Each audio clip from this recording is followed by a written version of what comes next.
Ok, donc bonsoir à tous. Nous allons continuer notre périple sur l'évolution des galaxies avec l'évolution des barres. Alors comme vous voyez, une barre, c'est quelque chose qui est assez droit, linéaire, et vous avez les bras spiraux qui partent au bout des bras. Et vous pouvez remarquer déjà des traînées de poussière, des petites traînées noires ici, qui sont des traînées de poussière qui sont en avance par rapport à la rotation de la galaxie. La galaxie tourne de manière à la matière tourne et rentre dans le côté concave des bras. Vous voyez qu'elle est en avance par rapport à la barre. On verra tout à l'heure pourquoi. Donc déjà, les galaxies barrées, c'est en fait la majorité des galaxies. Il y en a 2/3 qui sont barrées.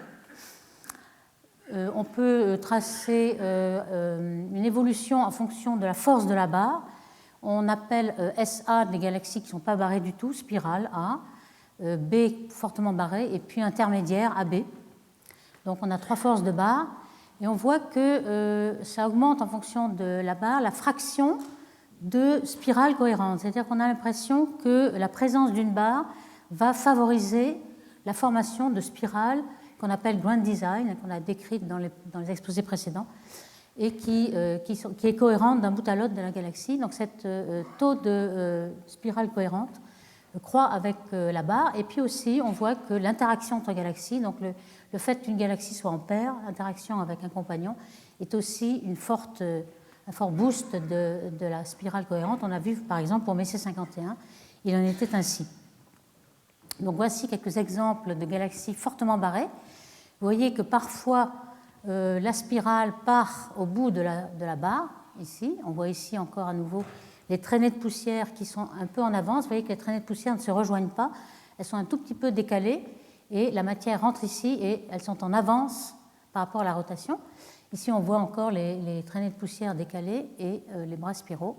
Et puis ici, il s'agit de bras très développés. Ici, plutôt au contraire, on a une spirale un peu plus floculente. Surtout, on a des anneaux qui sont des anneaux de matière et même de gaz et d'étoiles jeunes qui sont à des résonances avec la barre. Ici, on a souvent un anneau au bord de la barre. On va voir qu'il s'agit d'une résonance d'ordre 4 par rapport à 1. Ici, nous allons avoir la corotation. Et puis, la résonance externe de Lindblad va former un anneau externe. On va essayer de décrire pourquoi. Alors, en tout cas, la présence de ces anneaux est très utile car elle nous permet de mesurer la vitesse de l'onde barrée, alors qu'en mesurant la vitesse Doppler des particules, on n'a que la vitesse des particules et non pas la vitesse de l'onde. Donc déjà, on l'avait fait remarquer pour les spirales, la barre est un des moteurs de l'évolution des galaxies. On peut considérer que le disque des galaxies est un disque d'accrétion. Un petit peu lorsque vous avez un disque d'accrétion autour d'une étoile, on voit que la matière, avant d'être accrétée, il faut qu'elle puisse perdre son moment angulaire, donc ça va prendre un certain temps, ça va prendre plusieurs rotations. Et donc la matière stationne dans un disque. Ici, c'est un peu la même chose. Le disque des galaxies, c'est quelque chose qui est un peu éphémère. C'est un disque d'accrétion. Normalement, la matière veut s'accréter vers le centre de manière à minimiser son énergie, mais elle est obligée de rester en rotation autour du centre pour évacuer son moment angulaire. Donc il va y avoir quelques petites particules qui vont partir vers l'infini et prendre tout le moment angulaire, et tout le reste des particules va pouvoir se concentrer vers le bulbe, vers le centre. Donc c'est vraiment un disque d'accrétion. Et en général, le disque n'est pas permanent. Il va y avoir une accrétion du milieu intergalactique, du web cosmique, de filaments cosmiques qui vont accréter le gaz vers ces galaxies. Alors comment se forment ces barres? Ici, vous avez une petite animation, les étoiles et le gaz. On voit qu'ils se forment des spirales. Alors vous avez l'impression parfois qu'ils tournent dans l'autre sens, mais c'est un effet de stroboscopie. Vous voyez un petit peu la spirale qui est prise à des instants différents. La rotation est dans ce sens. Donc ici, on a des barres sont des vraies ondes de densité. Les ondes spirales, normalement, ce sont des paquets d'ondes. On sait qu'ils peuvent avoir des réflexions au centre, à la corotation, et former une caisse de résonance. On peut avoir des ondes de densité. Ici, en effet, elles ne s'enroulent ni dans un sens ni dans l'autre. Donc on a vraiment une onde stationnaire, un quasimode. Et ces barres sont beaucoup plus robustes que les spirales parce que justement, elles ne s'enroulent pas. Donc l'angle de pitch, c'est-à-dire l'angle entre le cercle et la barre ou la spirale, qui normalement pour une spirale très enroulée est un angle tout petit, ici c'est 90 degrés, ça ne peut pas être plus grand, et le puits de potentiel de la barre est toujours en phase avec la densité de la barre, Donc on peut rester, il n'y a pas de couple de la barre sur elle-même, alors que pour une spirale, il y a un couple. C'est ce qu'on appelle le théorème antispirale de Linen-Bell. Une spirale est toujours obligée d'évoluer. Une barre peut très bien rester pendant un temps de Hubble s'il n'y a pas de gaz, par exemple. Donc les premières simulations numériques ont été faites dans les années 70. Les ordinateurs étaient assez puissants dans cette époque-là, 71-70, c'est les premières. Et ce que voulaient faire ces astronomes-là, c'est de vérifier les ondes de densité qui avaient été proposées par Lin-et-Chu avec des modes de spiraux très enroulés. Or, grande surprise, on n'a rien vu de tel, c'est-à-dire on a vu des barres. Alors, on va essayer d'expliquer pourquoi. Alors déjà, quelles sont les orbites des étoiles dans un potentiel de barre? Ici, vous voyez par un travail récent une barre vue par la tranche. Et on voit qu'on peut expliquer un petit peu la forme des barres qui va se produire par la présence des orbites. En fait, on peut calculer une bibliothèque d'orbites et la barre sera la somme de toutes ces orbites qui construisent la barre. Donc, quelles sont les orbites? Dans un potentiel d'ordre 2, c'est-à-dire avec une perturbation de m égale 2 en composante de Fourier, ce qu'on va faire, c'est se placer dans le référentiel tournant, puisque le potentiel dans ce référentiel-là sera fixe. Donc, ne dépendra pas du temps, et on aura des intégrales de mouvement qui seront l'énergie. Donc, on va appeler ça jacobien, l'énergie dans le référentiel tournant. Donc, pour aller dans le référentiel tournant, il faut soustraire la force d'inertie qui est oméga 2R, ou le potentiel oméga 2R2, si vous voulez. Donc, c'est ça le potentiel équivalent dans le référentiel tournant. Et donc, l'énergie, c'est l'énergie cinétique, et puis l'énergie potentielle équivalente de potentiel de la barre, puis potentiel d'inertie. Donc c'est cela, on va essayer de résoudre avec des énergies données. Le deuxième, qui est en général conservé lorsqu'on est axisymétrique, le moment angulaire, Lz, ne l'est plus ici puisqu'il y a justement des barres et des non axisymétriques. Alors voici la forme du potentiel dans le référentiel tournant.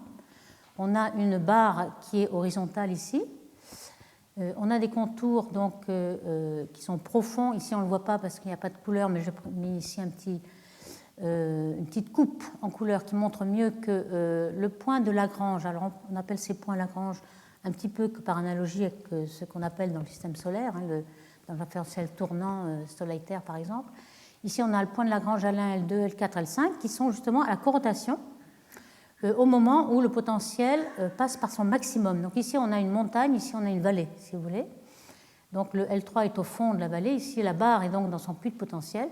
Et puis, dû au potentiel d'inertie qui est oméga 2 R2, on a quelque chose qui va être très négatif lorsque R est très grand. Évidemment, lorsque R est tout petit, ça ne joue que très peu.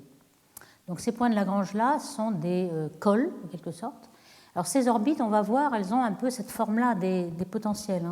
Intuitivement, on va voir quelle va être cette forme-là. Alors, ces orbites ont été calculées précisément.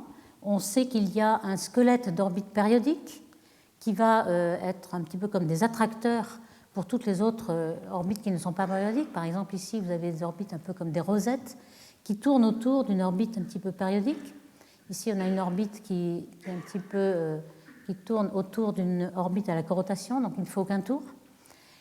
Donc, il va y avoir plusieurs familles que je détaille ici, que je vais essayer d'expliquer par des petits schémas. On a d'abord des orbites du centre jusqu'à la corotation qu'on appelle X1 et qui sont des orbites elliptiques parallèles à la barre. En fait, on peut tout de suite aller voir ce schéma. Les orbites parallèles à la barre, qui est ici, X1, ce sont celles-ci, des orbites un petit peu comme les orbites qui précèdent les orbites de Lindblad. Et puis, si jamais il y a des résonances internes de Lindblad, on a des orbites X2 qui, elles, sont perpendiculaires, en fait un peu plus circulaires, mais perpendiculaires à la barre. Donc c'est ce qu'on a ici, famille X1 jusqu'à la corotation. Et si jamais on a des résonances internes, on a des orbites perpendiculaires, donc qu'on appelle X2. Ensuite, de l'ILR jusqu'à la corotation, X1 toujours parallèle à la barre. Alors ça, c'est très important, c'est que tout ce qui est à l'intérieur de la corotation soutient la barre, en fait. Ce sont des orbites qui sont parallèles à la barre et donc qui forment la barre. Dès qu'on sort de la corotation, alors la corotation, on a ces orbites-là, qui sont des orbites bananes. On voit, c'est un peu la forme, si je vais en arrière, du L5. On a donc ce L5 en quelque sorte. On peut distinguer des orbites de courte période, short period orbite ou bien longue période, les bleus. Mais ce sont des orbites qui restent sur place dans le référentiel tournant. Elles ne font aucun tour et elles tournent autour du point de Lagrange. Et puis au-delà, à ce moment-là, on change d'orientation. Ici, on le voit. Alors, il y a deux choses. Quand on arrive près de la corotation, d'abord, on a des résonances en cascade. Parce qu'avant d'arriver à oméga p égale oméga, on a toutes les résonances, non pas d'ordre 2. Ici, on avait x1. On avait bien discuté des orbites d'ordre 2, oméga égale kappa sur 2. Mais lorsqu'on approche de la corotation, on a kappa sur 4, kappa sur 6, etc. Et on a des orbites qui résonnent à 4 brins, 1, 2, 3, 4, ici 6, etc. On a beaucoup d'orbites multirésonantes qui n'ont pas beaucoup d'extension et qui donnent lieu aussi à un certain chaos. Donc il y aura des orbites chaotiques près de la corotation. Et puis au-delà, donc ça c'est parallèle à la barre toujours, mais au-delà, bon là cette fois on a mis la barre horizontale, dès qu'on sort de la corotation, alors on a des orbites perpendiculaires à la barre. La barre est ici et l'orbite, elle a une forme de 8, elle est perpendiculaire. Donc on sait que la barre va sans doute s'arrêter à la corotation puisqu'elle ne sera plus supportée par les orbites au-delà de la corotation. Et c'est ce qu'on voit, les barres s'arrêtent à leur propre corotation. C'est une façon de mesurer aussi la vitesse des barres. Alors, quand on traverse une autre résonance de Lindblad, l'OLR, là on est à l'extérieur de l'OLR, on voit qu'on a encore changé d'orientation, on devient parallèle à la barre à nouveau. Donc à chaque résonance, on change d'orientation des orbites périodiques qui sont parallèles ou perpendiculaires. Donc ici, on voit un petit peu ce qui va arriver en fait. On voit que la barre va être supportée par toutes ces orbites X1 qui sont à l'intérieur de la corotation. Par contre, dès qu'il y a des résonances de Lindblad, on va avoir une destruction de la barre. Toutes les orbites qui sont perpendiculaires à la barre vont affaiblir la barre, ils vont la détruire. Peu à peu, on va pouvoir avoir une destruction. Les barres ne vont pas être éternelles. Alors, que se passe-t-il? En fait, il va y avoir au départ une vitesse de barre oméga b, ici dans le diagramme des fréquences. Oméga moins kappa sur 2, c'est le taux de précession des orbites elliptiques. Ici, oméga, c'est v sur r, la fréquence de rotation angulaire. Et puis, oméga plus kappa sur 2, la même chose pour les résonances externes de Lindblad. Donc ici, on a une résonance interne. Alors, que va-t-il se passer? On va voir que le gaz, lui, il va être sensible au couple de la barre et va se projeter vers les résonances et on va former des anneaux. Donc j'anticipe un peu, mais je vais expliquer un peu comment ces anneaux se forment. En tout cas, on aura un anneau ici à la résonance externe et puis parfois aussi un anneau autour de la corotation. Donc tous ces anneaux, comme on l'a vu sur les images, nous permettent de connaître la vitesse de la barre. Donc je reviens aux premières simulations à N-corps de barres qui ont eu lieu dans les années 70. En voici une. Donc on partait d'un disque d'étoiles, uniquement des étoiles, donc ils sont uniquement sensibles à la gravité, et on partait d'un paramètre de Toomre égale 1. Le paramètre de Toomre, comme vous le savez, c'est le rapport entre la dispersion de vitesse des étoiles et la dispersion critique, pour lesquelles la pression due à la dispersion de vitesse des étoiles est égale à la longueur critique qui est stabilisée par la rotation. Donc on a un disque stable pour les perturbations d'ordre m égale 0, donc des petits paquets, des clumps. Donc avec Q égale 1, on pensait avoir quelque chose de tout à fait stable et donc de pouvoir développer des bras spiraux. En fait, il n'y a pas vraiment de bras spiraux, en tout cas pas du tout les bras spiraux auxquels on s'attendait, des ondes très enroulées dans l'approximation WKB, mais on a des barres et puis des bras spiraux très très ouverts, donc complètement différents. Alors comment on fait ces simulations? On utilise seulement la gravité avec un nombre n de corps qui à l'époque était de l'ordre de 10 000, 50 000, 100 000, pas plus. Aujourd'hui on fait des millions ou un milliard, mais à l'époque c'était ce qui rentrait dans les ordinateurs. Donc on avait un certain nombre de corps qui étaient loin d'être le nombre réel d'étoiles qu'il y en a dans la galaxie, de l'ordre de puissance 11 ou plus. Et au lieu de faire une interaction n-corps qui augmenterait comme n au carré, il y avait des astuces, comme par exemple la transformée de Fourier. On sait que le potentiel en un point, c'est la convolution du potentiel de Newton, 1 sur R, avec la densité des particules. Donc il suffisait d'avoir la densité du disque de la galaxie sur une grille. En chaque point de grille, on pouvait calculer la transformée de Fourier de la densité. On avait de toute façon la transformée de Fourier de 1 sur R au début des simulations, et on faisait le produit, car le produit de convolution, dans l'espace de Fourier, c'est le produit simple. Donc ce produit simple, c'est très facile, c'est local, et on peut montrer que le nombre de calculs à faire, c'est plutôt n log n, c'est-à-dire plutôt linéaire en n et non pas en n au carré, d'où la possibilité d'avoir 10 000 à 100 000 corps, même dans les années 70. Ensuite, il fallait faire la transformée inverse, bien sûr. Donc, on a vu aussi dans le premier exposé que les étoiles sont un ensemble sans collision, donc il n'y a aucune rencontre entre étoiles, et ceci est dû au fait qu'il y a un très grand nombre d'étoiles, 10 puissance 11 dans la galaxie. Donc, on pourrait se poser la question, puisque ici on n'a que 10 000 corps, c'est un peu le même genre que l'amas globulaire, et on sait que dans les amas globulaires, il y a des collisions entre étoiles, des rencontres. Donc, on va, avec un nombre trop petit de corps, on va traiter un problème qui n'est pas celui des galaxies parce qu'il va y avoir des rencontres entre étoiles. Donc, la solution à cela, c'est de couper les forces à petite échelle pour qu'il n'y ait pas de rencontres entre étoiles. Donc, on appelle ça un adoucissement du potentiel en 1 sur R de Newton. On va le mettre en 1 sur racine de R2 plus A2. Donc, c'est-à-dire que lorsque R est petit, on va avoir une constante comme potentiel, donc une force nulle. Donc on va couper les forces à petite distance et donc il n'y aura plus de rencontre entre étoiles et on aura un milieu sans collision. Alors évidemment, la petite distance A, elle est d'autant plus grande qu'on n'a pas beaucoup de particules. Si on a beaucoup de particules, A est tout petit et on peut dire que A, c'est la résolution spatiale des simulations numériques. À cette époque-là, le A était de l'ordre de 1 kg par sec pour une galaxie de 20 ou 30 kg par sec.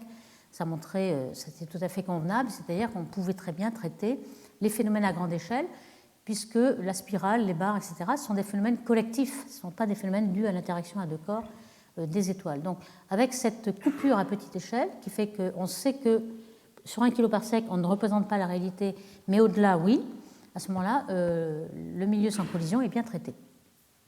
Alors aujourd'hui, on a d'autres codes possibles. On n'a pas seulement les transformés de Fourier. On a par exemple ce qu'on appelle code en arbre, c'est-à-dire qu'on fait des approximations. Par exemple, on a des régions de l'espace qui sont très peuplées, une galaxie par exemple ici. On aimerait avoir beaucoup plus de résolution dans cette région très peuplée. Donc on va diviser l'espace en petits carrés, on va diviser la grille, jusqu'à ce qu'on ait ici, on a par exemple les racines, les branches, le tronc, et puis les feuilles. On peut dire que chaque particule est une feuille dans cet arbre. Et on divise la cellule jusqu'à ce qu'il n'y ait plus qu'une particule par cellule. Pour avoir l'interaction avec le point X ici, on va prendre en compte une approximation de la gravité. C'est-à-dire que si les particules sont très loin, on va les remplacer par le centre de gravité avec la masse totale et un développement multipolaire. Si les particules sont très près, on fera un développement en n corps n2. Donc le calcul sera en n2, mais pour les plus proches voisins, qui sont très peu nombreux, et par contre sera en n log de n pour le grand nombre de n, mettons 100 000 à 1 million. Donc ce sont ces techniques-là qui permettent d'avoir une résolution adaptative, qui permet d'avoir plus de résolution là où on a des particules. C'est vrai pour les étoiles, c'est vrai aussi pour le gaz. On a par exemple... On peut traiter par un code qu'on appelle SPH, Smooth Particle Hydrodynamics, avec des fluides, des particules de fluides. Et puis, ça c'est plutôt une méthode lagrangienne, on accompagne les particules.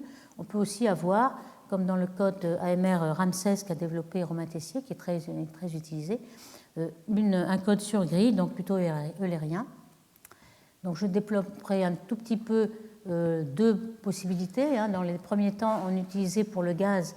Alors le gaz, en fait, il y a plusieurs sortes de gaz et c'est ça qui est très difficile à simuler. Vous avez du gaz diffus qui peut se représenter par de l'hydrodynamique, des pressions, etc. Et vous avez aussi des nuages moléculaires qui sont très condensés. Donc le contraste de densité peut être 10 puissance 10, 12 ordres de grandeur. Donc ils se comportent comme des particules balistiques qui rentrent en collision une fois toutes les rotations. Donc on ne peut pas vraiment parler de pression, etc. Donc on peut une bonne algorithme serait de prendre des collisions, par exemple particules 1 et 2, qui collisionnent ici et qui ressortent avec une énergie 3 et 4 qui est inférieure. Donc on a une collision inélastique qui prend en compte la dissipation du gaz, où on peut prendre un code de particules. Vous voyez que chaque particule est représentée par un noyau, une sorte de gaussienne, une courbe en cloche, et on superpose toutes ces particules, et lorsque n est très grand, on peut montrer que ça correspond à un fluide. Donc, toutes ces méthodes ont permis de faire des calculs, justement, des simulations numériques Par exemple, la formation d'une barre. Alors ici, je vais vous montrer une petite animation, mais voilà ici quelques images qui sont extraites de cette animation. Donc on part d'une distribution en disque tout à fait homogène, axissymétrique, à 2D. Et ici, on a des étoiles en fonction du temps. L'ensemble de la simulation va faire 1 gigayear et demi, enfin 1 milliard d'années. Et puis le gaz. Alors vous voyez qu'au départ, on a des spirales. Ces spirales sont transitoires. Elles vont évacuer le moment angulaire jusqu'à ce que la barre se forme. La barre, elle a un moment angulaire négatif. Donc si on lui prend du moment angulaire, elle croît en force. On voit que le gaz va répondre. La barre va s'établir dans les étoiles. Et on voit que le gaz, lui, répond à la barre par une spirale. De plus, il y a des résonances internes de Lindblad et forment des anneaux qui sont plus ou moins alignés selon la barre. Donc voici par exemple une petite animation. Vous avez à gauche les étoiles et ici le gaz. Vous voyez comment on a à la fois des petits bouts d'onde de densité, mais aussi quelques petits bouts de matériel. On avait vu dans les précédents exposés qu'on a un petit ensemble de morceaux de bras qui sont des morceaux d'onde de densité. Par contre, la barre, elle, c'est une onde de densité assez robuste qui tourne presque comme un corps solide, même si la spirale ne tourne pas tout à fait comme un corps solide. Il y a plusieurs spirales qui se remplacent. Et ce qu'on voit, c'est que la spirale est beaucoup plus contrastée dans le gaz, et vous avez des anneaux qui se forment à la résonance. On peut avoir une deuxième fois. Ces anneaux, pourquoi ils se forment? Parce qu'on va montrer qu'il y a des couples de torsion qui s'exercent de la barre sur le gaz. Le gaz va avoir des mouvements radiaux qui sont soit vers le centre, soit vers l'extérieur. Et les couples vont être, à l'extérieur de l'anneau, ils vont être négatifs, donc le gaz va s'accumuler, et à l'intérieur de l'anneau, ils sont positifs. Donc le gaz n'a qu'un endroit à aller, c'est sur l'anneau. Donc on a vraiment des anneaux aux résonances. Donc justement, pour un petit peu quantifier la réponse du gaz à ce potentiel barré, on a vu les orbites qui permettent de bien comprendre ce qui se passe. On a vu que les orbites périodiques des étoiles tournaient de 90 degrés à chaque résonance. Donc j'ai représenté un peu schématiquement ces résonances. Par exemple, la vitesse de la barre oméga b est telle qu'il y a deux intersections avec la courbe ici oméga moins kappa sur 2. Donc vous avez deux résonances internes, d'où les orbites x1 qui sont jusqu'à la corotation ici sont interrompues par des orbites perpendiculaires à l'intérieur des deux résonances de Lindblad. Donc on a parallèle, perpendiculaire, parallèle à la barre. À l'extérieur de la corotation, elles sont perpendiculaires, et puis à l'extérieur de l'OLR, elles recommencent à être parallèles. Donc vous voyez cette alternance perpendiculaire, parallèle, etc., des orbites périodiques. Alors ça, c'est pour les étoiles qui n'ont pas de dissipation. Que va-t-il se passer pour le gaz? Lui, à chaque fois qu'il y a croisement d'orbites, eh bien, il va y avoir un petit kick qui va propulser la particule dans d'autres orbites. Par exemple, ici, on voit qu'on aurait tendance à s'aligner sur les orbites X1, les orbites périodiques X1, et puis progressivement, à chaque fois qu'il y a une collision, on a l'orbite précesse avec une orbite différente.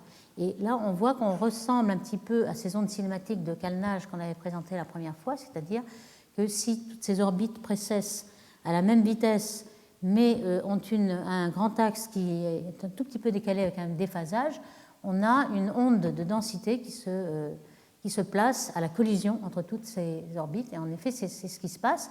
Donc, entre une orientation x1 et puis une orientation perpendiculaire, le gaz va tourner graduellement de 90 degrés, contrairement aux étoiles qui, elles, tournent de 90 degrés brutalement à chaque résonance. Ici, on va avoir une spirale. On comprend mieux que grâce à la dissipation, grâce aux collisions du gaz, une potentielle barrée peut donner lieu à une spirale dans le gaz, même sans qu'il y ait de potentielle barrée, de potentielle spirale dans le gaz au départ. Alors ça nous dit aussi que les spirales vont être assez ouvertes, non pas très fermées. Pourquoi? Parce que si vous n'avez que deux résonances dans le disque, vous allez tourner de 180 degrés au maximum. Donc c'est vraiment une spirale très ouverte. Ici, si on a toutes les corotations, alors ici on peut dire qu'on a les traînées de poussière qui sont dans la barre, ici on a l'anneau de résonance interne, la corotation. À chaque fois on tourne de 90 degrés et on peut avoir au plus 360 degrés si on a quatre résonances. Alors c'est ce qu'avaient montré Sanders et Otley dans dans les premières simulations, ce qu'ils avaient fait à l'époque, c'est de mettre un potentiel barré analytique et de regarder comment le gaz se comporte. Et sans mettre de potentiel spiral, on avait une spirale qui se développait. Donc à l'époque, les gens mettaient plutôt des potentiels spiraux qui étaient forcés. Là, c'était vraiment une nouveauté. La spirale arrive toute seule, pourvu qu'on ait du gaz. Alors, lorsqu'on prend en compte la pression, les ondes de choc, on voit un calcul de Liatanasula ici, par exemple, où on voit des ondes de choc qui montrent qu'il peut y avoir des traînées de poussière. Là, on explique bien les traînées de poussière ici, car le gaz est très comprimé dans le choc. La matière se promène comme ça, et s'ils sont bien en avance par rapport à la barre, et on a l'explication de ces ondes de choc, et donc les traînées de poussière qui sont caractéristiques de la barre. On les voit dans les simulations avec des vitesses ici. Vous voyez qu'à la corrotation, vous avez moins de vitesse, et les petites flèches ici montrent les vitesses et donc les ondes de choc. Alors, qu'est-ce qu'on peut dire de la vitesse de la barre? Dans les simulations, lorsque la barre croît, dans la période de relaxation où la barre croît en intensité, la vitesse oméga, dans plusieurs modèles ici, elle descend. Alors, au départ, on commence sans résonance interne de Lindblad, donc avec des barres très fortes qui ont des orbites X1 qui la supportent jusqu'à la corrotation. Et puis, peu à peu, la barre, lorsqu'elle croît en puissance, elle a un moment angulaire de plus en plus négatif, donc elle perd du moment angulaire. Alors, pour perdre du moment angulaire, les orbites deviennent de plus en plus allongées. Une orbite comme ça a beaucoup moins de moment angulaire que celle-ci. Par exemple, si elle est exactement droite, elle a L égale 0. Et pour un moment angulaire le plus grand, ce sera un cercle. Donc on voit que plus on est allongé, moins on a de moment angulaire. Et ce qui renforce la barre, c'est d'avoir de moins de moment angulaire. Donc cette forme-là renforce la barre. Et puis peu à peu, la vitesse oméga descend. Pourquoi? Parce qu'en fait, on sait qu'oméga mot K sur 2, le taux de précession des orbites descend aussi. Et peu à peu, elle va piéger les particules qui précèdent à ce taux qui est plus lent. Donc on va piéger de plus en plus de particules dans la barre et on va être beaucoup plus long. Ce qui est compatible aussi au fait que la corrotation va être plus loin et que la barre est toujours à l'intérieur de sa corrotation. Alors ça, c'est quand on ne prend pas en compte les effets de friction sur la matière noire. Alors on va voir maintenant ce que donne lorsqu'on a un halo de matière noire. Alors dans les premiers temps, les simulations se faisaient avec un halo de matière noire, mais tout à fait rigide, c'est-à-dire qu'on pense que le halo de matière noire, comme il ne participe pas aux spirales, aux barres et aux instabilités du disque, il est supporté par la dispersion de vitesse, ça ne valait pas le coup de perdre du temps de calcul pour simuler ce halo noir. Donc on mettait un potentiel analytique. On ne s'est pas aperçu du fait que en fait, il y a une friction dynamique si le halo est fait de particules de matière noire, ce qui, on pense, est bien fait, en effet. À ce moment-là, on a une friction dynamique, ce qui a été découvert par De Battista et Selwood dans les années 2000. C'est-à-dire que la barre est un corps qui tourne de façon solide, à une certaine vitesse, dans une mer de particules de matière noire. Et donc, elle va perdre, quand on a une particule solide qui voyage dans une mer de particules, les particules vont être déviées par ce corps solide, et vont se retrouver derrière en un sillage qui va freiner le corps solide. Donc c'est la même chose pour la barre va être freinée et le moment angulaire va passer dans les particules de matière noire, donc qui vont tourner un peu plus s'ils ne tournaient pas au début. Alors voici ce qu'on voit, c'est la vitesse de la barre par rapport au temps. Ici on a 7 milliards d'années. Donc au début on descend un petit peu, ça c'est le taux de relaxation, et puis ensuite il y a normalement un équilibre. Ici, c'est la courbe en bleu, c'est un halo de matière noire analytique où il n'y a pas de particules, donc il n'y a pas de friction dynamique, donc oméga reste constant.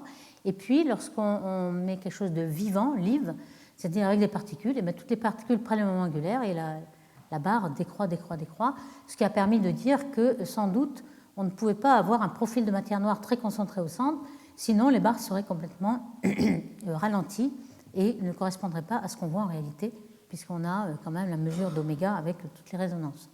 Alors évidemment, si on a un modèle de gravité modifié, c'est exactement comme si il n'y avait pas de particules de matière noire, donc on a oméga qui est constant. Alors l'histoire de la matière noire et des barres a été très mouvementée. Au départ, dans les années 70, deux théoriciens, Stryker et Peebles, qui avaient eu beaucoup d'impact, c'était le moment où on commençait à être convaincu qu'il y avait des halos de matière noire autour des galaxies. Et ça correspondait aussi à l'époque où on trouvait toutes les barres qui arrivaient à chaque simulation numérique et on voulait se débarrasser des barres pour voir des spirales. Donc ils ont eu l'idée de dire que les galaxies devaient être baigner dans un halo de matière noire, et c'était ça la solution pour supprimer les barres. Le halo de matière noire allait stabiliser les barres. Et c'était vrai si le halo est fait de potentiel analytique, car en effet, le disque n'est plus autogravitant, il est stabilisé par le halo, qui peut être très massif, et on ne voyait plus de barres.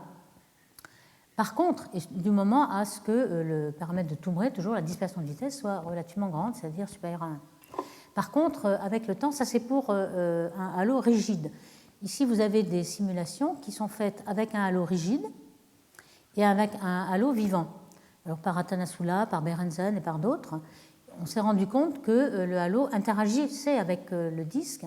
Alors ici, les 3 simulations font croître le rapport de masse entre le halo et le disque. Donc ici, le disque domine et ici, le halo domine, mais tout est rigide. Donc s'il est rigide, on voit bien que si le halo domine, on n'a pas vraiment de barre. La force de la barre est ici en fonction du temps. On a une force de barre assez grande lorsque le disque domine et pas le halo. Donc c'est exactement ce que disaient Ostraker et Peebles. Le halo détruit la barre. Mais lorsque, plus tard, donc dans les années 2000, on a mis des particules dans le halo, à ce moment-là, on s'est aperçu que plus il y avait de halo et plus il y avait de barres, en fait. Pourquoi ? Parce que les particules du halo prennent du moment angulaire, par friction dynamique, et si on prend du moment angulaire à la barre, eh bien la barre croît en intensité, puisqu'elle est une onde de moment angulaire négatif. Donc vous voyez que plus il y a de halo, c'est exactement le contraire de ce qu'a disait Ostraker et Peebles. Donc il y a eu vraiment des hauts et des bas dans cette interaction halo noir et barre. Il y a d'autres complications, je n'ai pas le temps de dire toutes. Par exemple, si vous avez un halo triaxial, alors ça diminue un peu l'influence de la barre. Pourquoi ? Parce qu'un halo triaxial a une symétrie très différente de la barre, qui est un triaxe aussi. Et donc il y a un certain chaos qui se produit, donc moins de résonance. Ici, on peut montrer que l'interaction entre le halo et le disque est justement due aux résonances. Ici, on voit une résonance à la corotation, à la résonance externe et interne, mais surtout à la corotation. Donc si vous affaiblissez ces résonances, vous avez moins d'interaction entre halo et disque. Et puis, il y a aussi le fait qu'une fois qu'une barre a interagi avec un halo, le halo tourne. Et plus le halo tourne, moins il pourra accepter du moment angulaire. Donc, au fur et à mesure du temps, vous aurez moins d'interaction entre le disque et le halo. Alors, il y a aussi quelque chose qui a été découvert avec les simulations numériques, c'est ce qui arrivait dans la 3e dimension, perpendiculaire au plan. On s'est aperçu qu'il y avait une résonance entre les barres et le disque. Même si vous démarrez avec un disque très fin, tout d'un coup, à certains rayons qui résonnent avec la barre, donc il y a exactement la même configuration à chaque tour de barre, vous pouvez élever les étoiles en Z perpendiculairement au plan. À ces rayons-là seulement, c'est pour ça que ça nous donne une petite forme de cacahuète, qu'on appelle peanut ici, et on s'est aperçu que certaines galaxies étaient appelées justement galaxies cacahuètes. Celle-ci, par exemple, est un prototype, mais il y en a d'autres, et on ne savait pas du tout à quoi c'était dû, mais dans ces années 80, on s'est aperçu que c'était dû à la barre. Et aujourd'hui, on a beaucoup de moyens de le voir avec un grand nombre de barres qui sont vues par la tranche, par les vitesses Doppler des particules, on sait qu'il y a des barres par le gaz, etc. Et à chaque fois qu'on voit alors ici, c'est 2 projections. Une où vous avez la barre dans son grand axe. Ici, la barre est sur la ligne de visée, donc à la forme d'une boîte un petit peu carrée, et ici une peanut. Et à chaque fois qu'on voit ça, on sait qu'il y a une barre, même si on n'a pas la vue par 2 faces de la galaxie. Alors cette galaxie cacahuète, justement, elle a une interaction avec un compagnon. Elle a du gaz qui lui vient de son compagnon avec un disque de gaz qui n'est pas aligné. Donc on a l'impression qu'elle est en interaction et que c'est sans doute l'interaction qui a boosté la barre et peut-être boosté la cacahuète. Donc c'est pour ça qu'elle est vraiment prototype, mais il y en a encore d'autres. Il y a par exemple la Voie lactée. Alors ici, vous avez une vue de Kobe-Dirbé, c'est-à-dire la vue spatiale du satellite Kobe, mais en infrarouge proche, à 2 microns. Vous avez la même chose avec TOUMAS, le survey TOUMAS en infrarouge, ou même d'autres WMAP par exemple.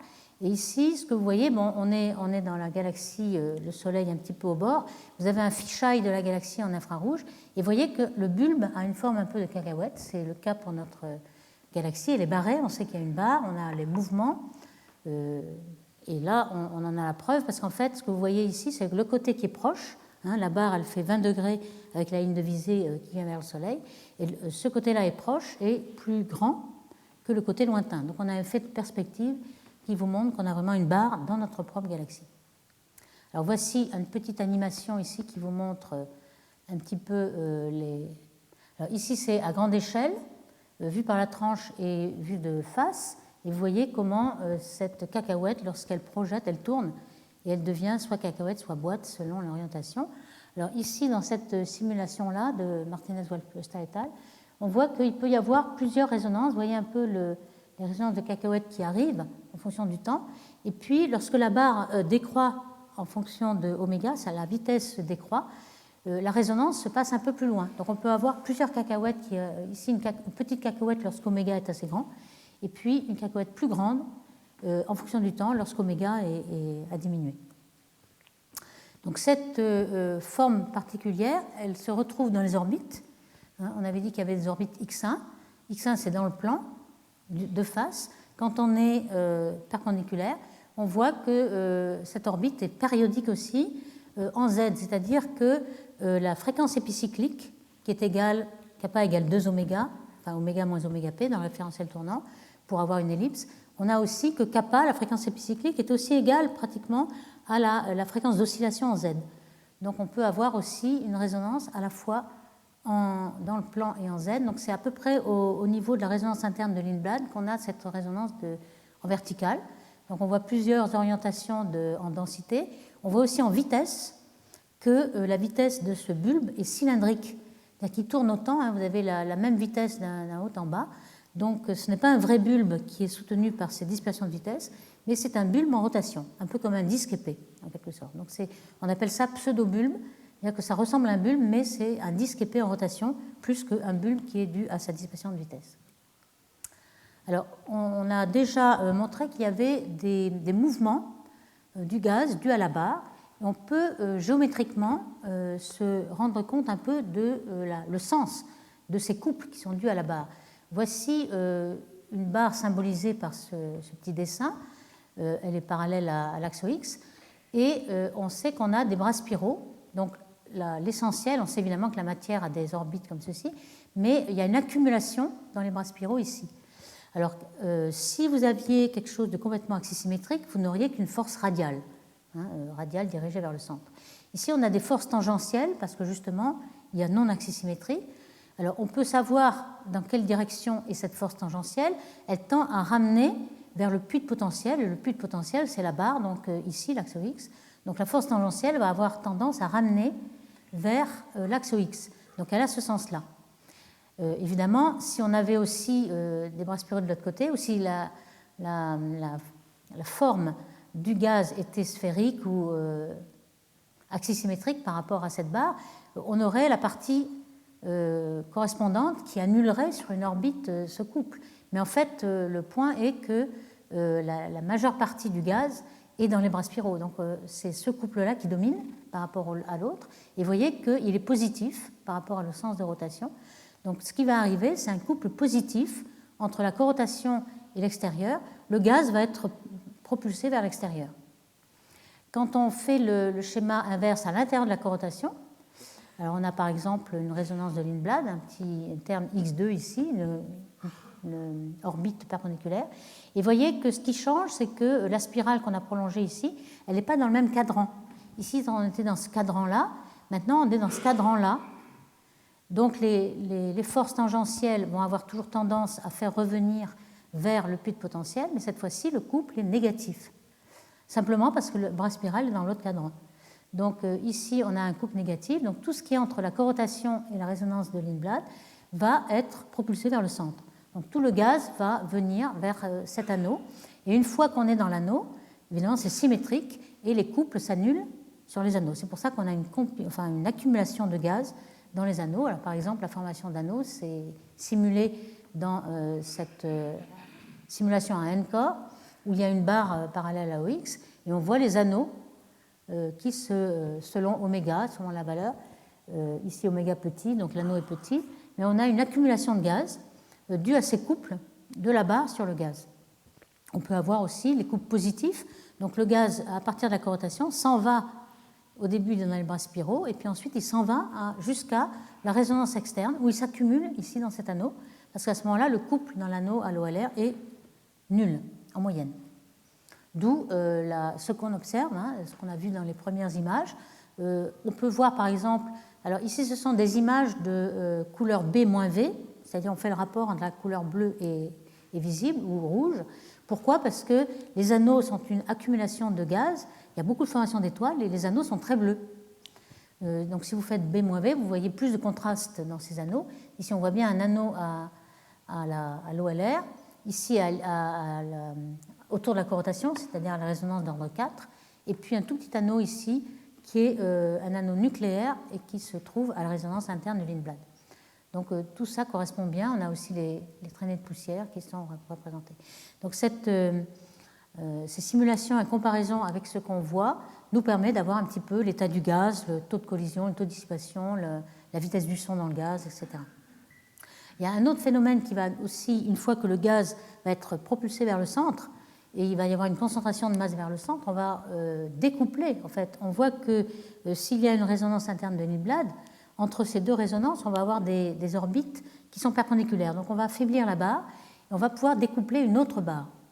Alors ce phénomène de barre nucléaire, vous voyez une grande barre ici, avec une petite barre qui est à l'intérieur de la grande, a été observé depuis très longtemps, mais n'a été compris qu'il y a quelques dizaines d'années.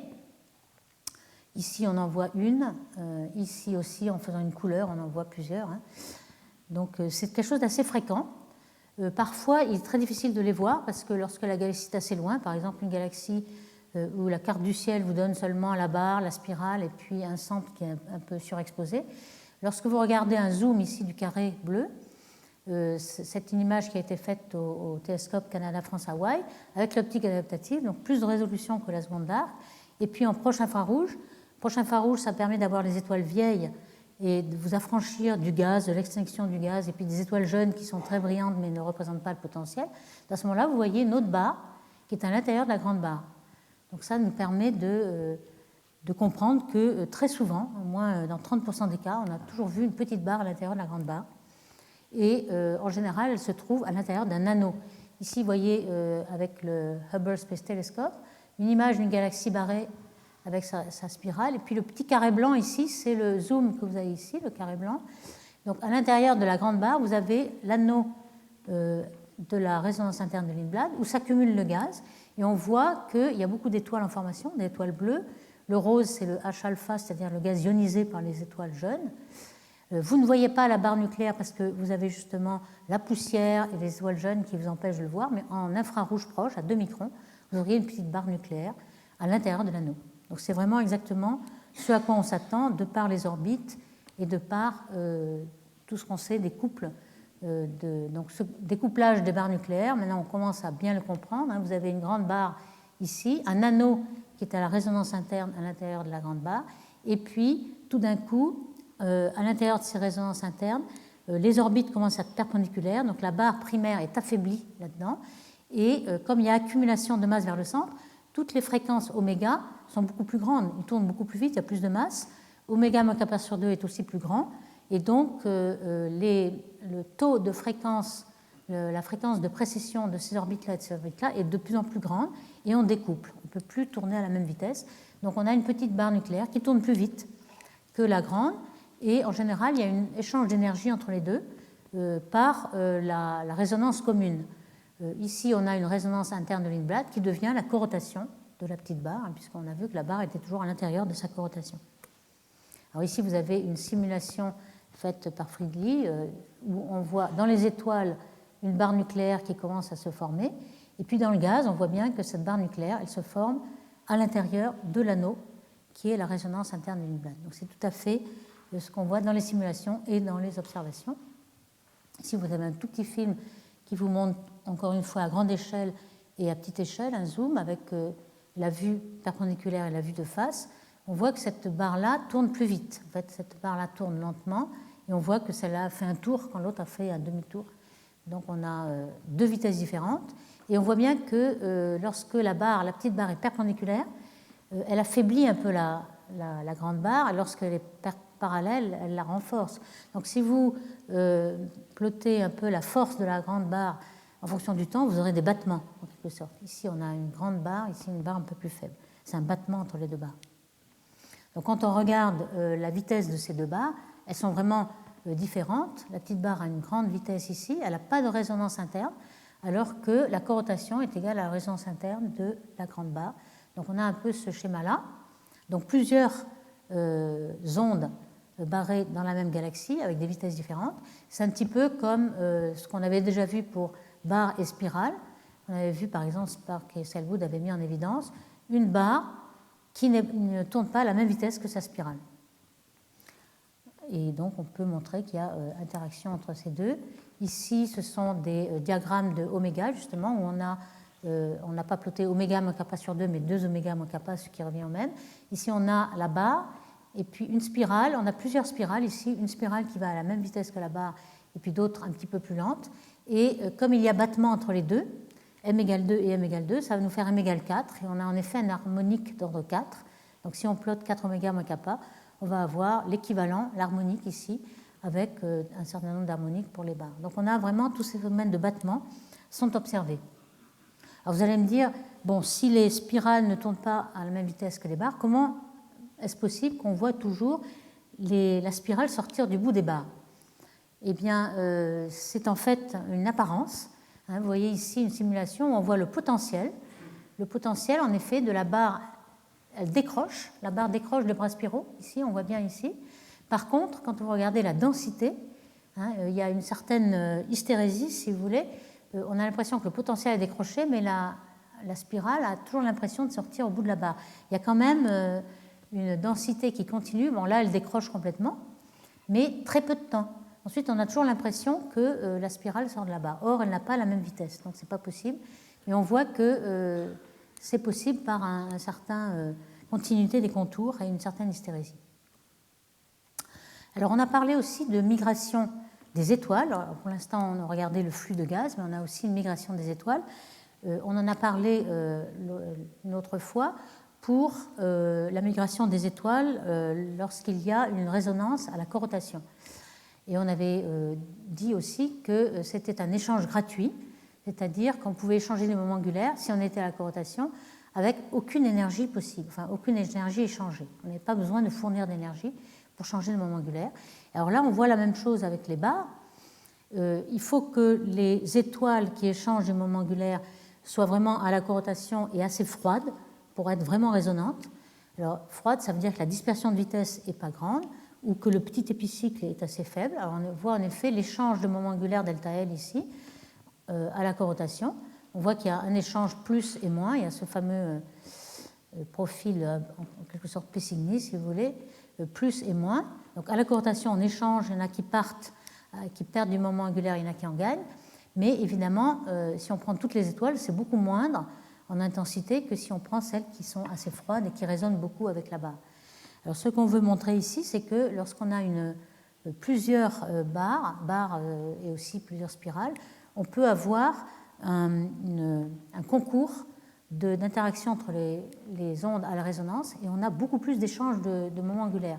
Alors ici, par exemple, une simulation avec un écart de moment angulaire, un delta L, positif, négatif, toujours à la corotation, une barre et une spirale toute seule.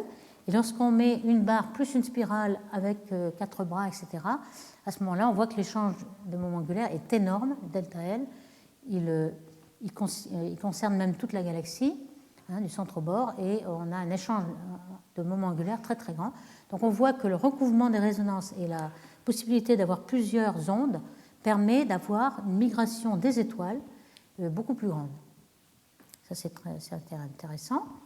Et puis, une autre conséquence de ce flux de gaz qui est produit par la barre vers le centre, c'est qu'on va pouvoir peut-être expliquer comment on alimente le trou noir central qu'il y a dans chaque galaxie. On sait qu'il y a un trou noir supermassif d'au moins 1 million à 1 milliard de masses solaires au centre. Comment l'alimente-t-on ? Ça, c'est une question qu'on se pose encore. On a quelques solutions, mais on n'a pas tout compris. En général, on a montré que le couple dû à la barre était négatif entre la corotation et la résonance interne. Mais à la résonance interne, on a accumulation de gaz dans l'anneau, mais on n'arrive pas jusqu'au trou noir central. Très souvent, là, ici, c'est une observation d'une galaxie barrée. Et on voit qu'il y a un anneau et qu'à l'intérieur de l'anneau, il n'y a rien, c'est-à-dire que le trou noir n'est pas alimenté. On peut même montrer que le couple ici est positif, donc le gaz s'en va vers l'anneau. Ici, il est négatif, donc le gaz va vers l'anneau à l'extérieur et l'anneau à l'intérieur. Et finalement, il reste là-dedans, il forme des étoiles, mais il n'alimente pas. Alors, ce qui nous permet d'alimenter le noyau, en fait, c'est la barre nucléaire. Ici, il y a une petite simulation qui montre qu'une fois qu'on a accumulé le gaz dans l'anneau, et s'il se forme une barre nucléaire, à ce moment-là, à l'intérieur de la rotation de la petite barre, on va avoir un couple négatif et on va pouvoir progressivement faire aller le gaz vers le centre. Donc les barres successives se joignent, donnent le relais en quelque sorte pour faire arriver le gaz vers le centre. Et s'il n'y a qu'une seule barre, ça ne va pas marcher. Alors, dans quel cas on peut vraiment avoir un couple négatif à l'intérieur de l'anneau? Eh bien, ça dépend s'il y a justement un trou noir ou non. Ça, c'est intéressant. Ici, vous avez un rappel des orbites périodiques d'une barre dans un milieu stellaire. Donc, ici, X1, X2 pour si jamais il y a des résonances internes. Autour de la corotation, vous savez qu'il y a des petits tours autour de L4 et L5. Et puis ensuite, près de l'OLR, vous avez les orbites perpendiculaires à la barre.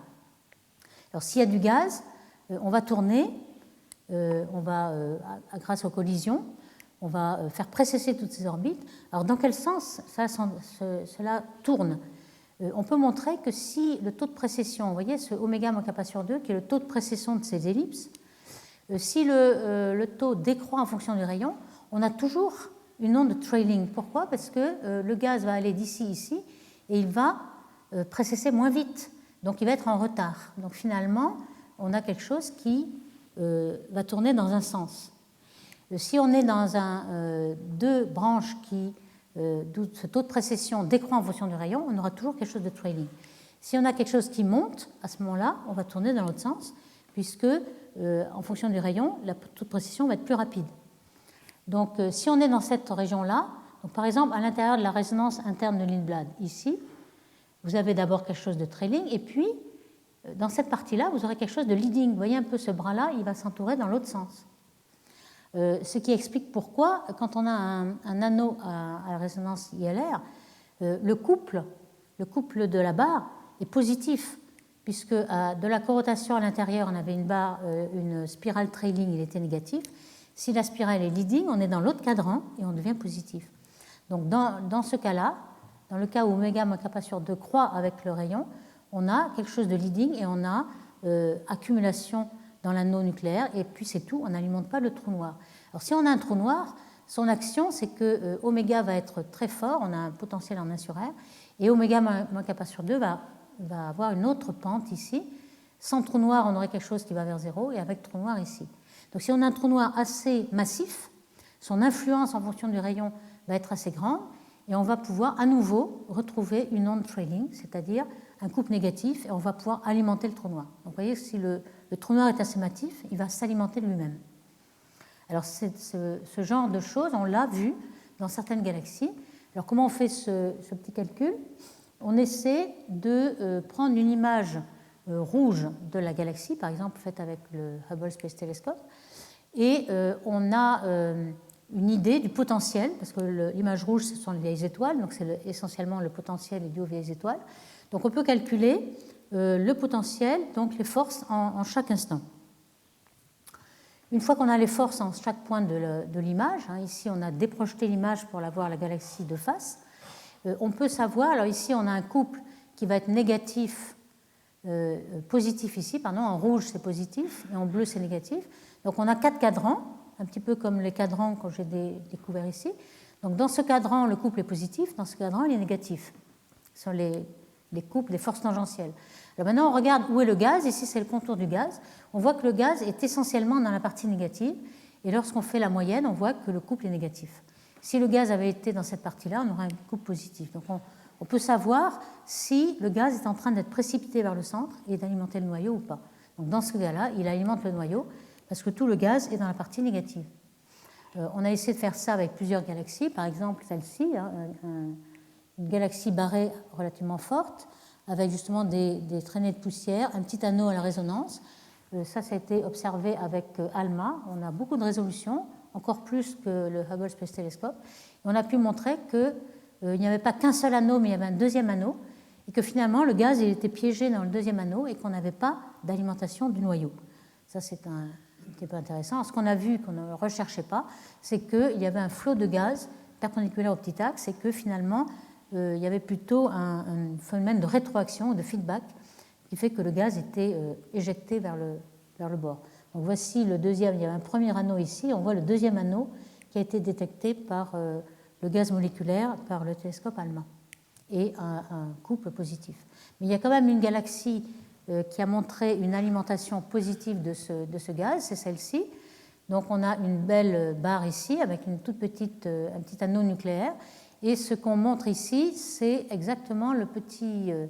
à l'intérieur de l'anneau, hein, l'anneau est ici. Et ce qu'on voit à l'intérieur de l'anneau, c'est une spirale qui se trouve trailing. Et ça, c'est la première fois qu'on voit une spirale trailing à l'intérieur de l'anneau. Donc cette spirale trailing montre que le couple va être négatif et que le gaz va être précipité vers le centre.